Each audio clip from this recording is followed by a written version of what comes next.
You come out a little bit bonded after you've been in a movie theater with other humans. I think we learned during the pandemic how much we miss the movies. And I don't know that it's come back fully since the pandemic in terms of movie attendance, but I know from people who come to the festival the joy they have of being back in the theater and sharing that communal experience that's just different if you're watching Netflix on the couch. It just is. You're watching the local news network, brought to you by Fast Signs Durango and the Payroll Department. The Durango Independent Film Festival, it's our 21st birthday this year, and our tagline is, "We're legal." So we have a beer drinking bear, which seems very Durango. 21 years of independent films of every genre. We have adventure, we have native cinema, we have documentary, shorts, features, a little bit of everything. And this year, the submissions came from over 50 countries. It's more than we've ever had. Adventure is a big genre here. In fact, we're going to have a special coffee talk just with adventure filmmakers, talking about what it takes to put those films together. It's really a community affair.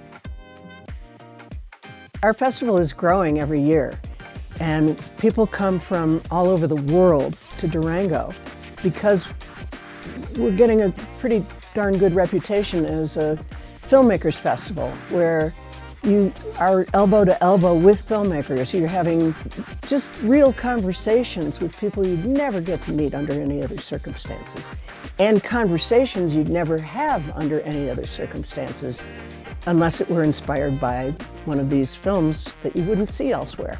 And I love when we have local filmmakers that we can celebrate. I am the director and producer of the feature film The Only Way Out Is Through. We shot in summer of 2023 in southern Colorado, but the biggest connection we have to Durango is our editor, Misty Wilson.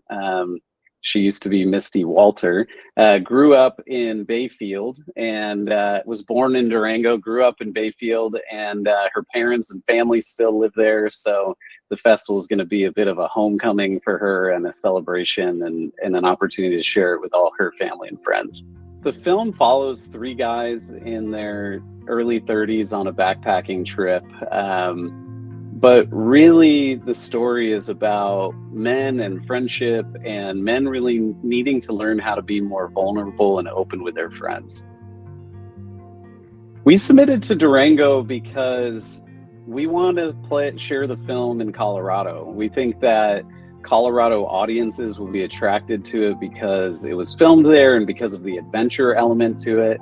So we're excited to celebrate and just hang in Durango for a few days and hang out downtown and meet everybody. And so one benefit of me getting to attend all of these independent film festivals and quote unquote smaller or more regional festivals, as some people call them, is I get to see so many incredible independent films that I would never get to see anywhere else. Independent film festivals like Durango are highlighting work that is never going to come and play at your local theater otherwise, because it's so hard to get an independent film out there. But so often it's the most personal and beautiful and well-made work that is getting played at these festivals, and it's a real delight to get to see things that really surprise you and feel like they came out of nowhere. You can have your worldview changed in a heartbeat, in a film, in a theater, and in the moments after with other humans.